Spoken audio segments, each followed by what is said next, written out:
Kevin Gordon here with your February 2nd edition of the Afternoon Commute. It's Groundhog's Day.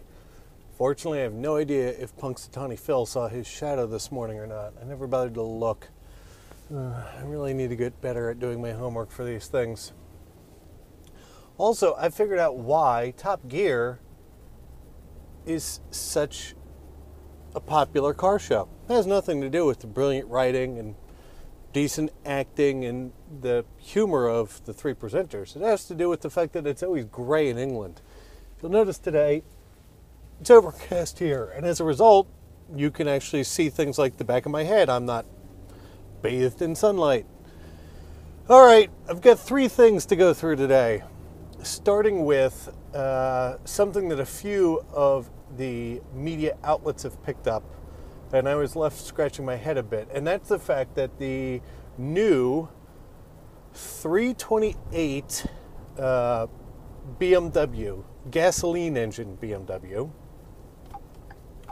which is actually a 2-liter gasoline turbo, gets better efficiency by 1 mile per gallon in the city than the outgoing model of the 335D diesel, which uses a 3-liter turbo. And much like our own Chris Hawk pointed out, it'll be very nice for auto manufacturers just to start naming their car something that makes sense to save us all a lot of writing and breathing when it comes to describing what a car actually is and what engine it has. So the magazines are all excited about the fact that BMW's taken a small 2-liter turbo gasoline engine and beaten a larger 3-liter diesel engine that's now 5 or 6 years old. And I don't get it. They seem to be completely missing the point. Sure, modern technology that's smaller displacements, more fuel efficient, even though it's using a fuel which is less energy dense. That's the thing that nobody seemed to bring up.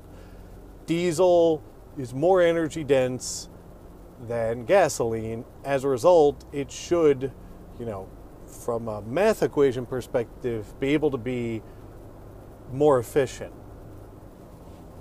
Whatever, it's one of those wacky things that people get all excited about numbers, but seem to forget to look into the underlying details.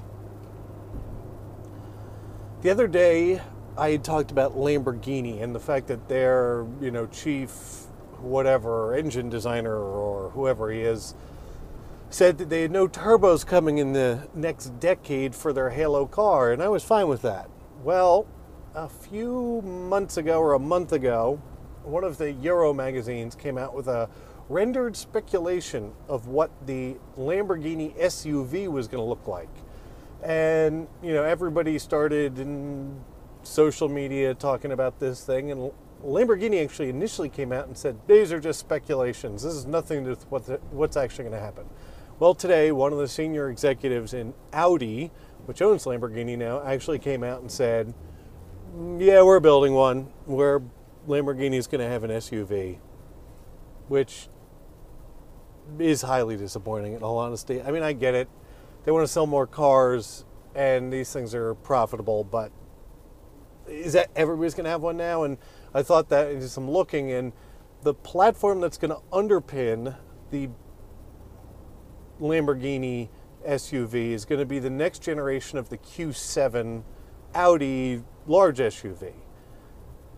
It's also going to underpin a Bentley SUV. So everybody's going to have one. We can only hope that this means that SUVs have officially jumped the shark, and they will be getting small in the future, although I'm not hopeful of that. The Lamborghini SUV, now that it's officially confirmed as being made, the rest of the rumors are starting to come out, those being the engine and driveline and everything else.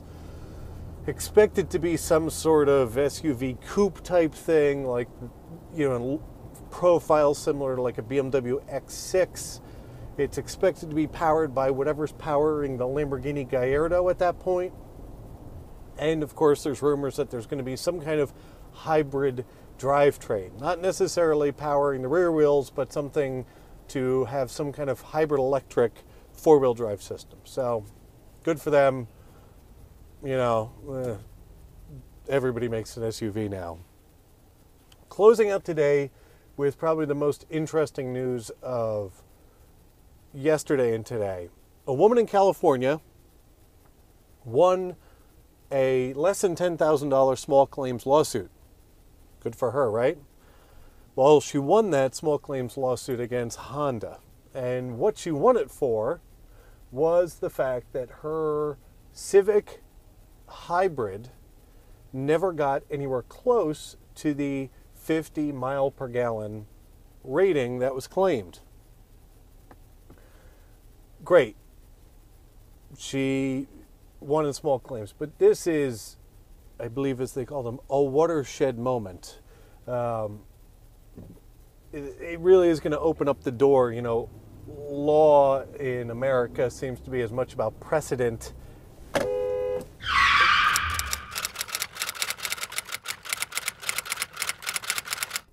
as I was saying, precedent matters as much in law, it seems, as much as the law itself. So now that she's won, expect to see these types of lawsuits become far more prevalent.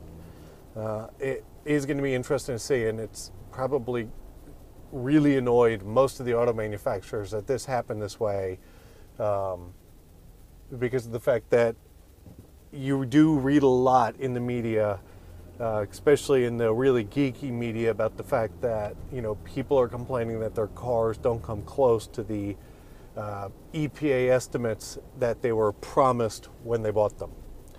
So that is your February 2nd edition of the Afternoon Commute. I'm Kevin Gordon, and I look forward to talking to you tomorrow.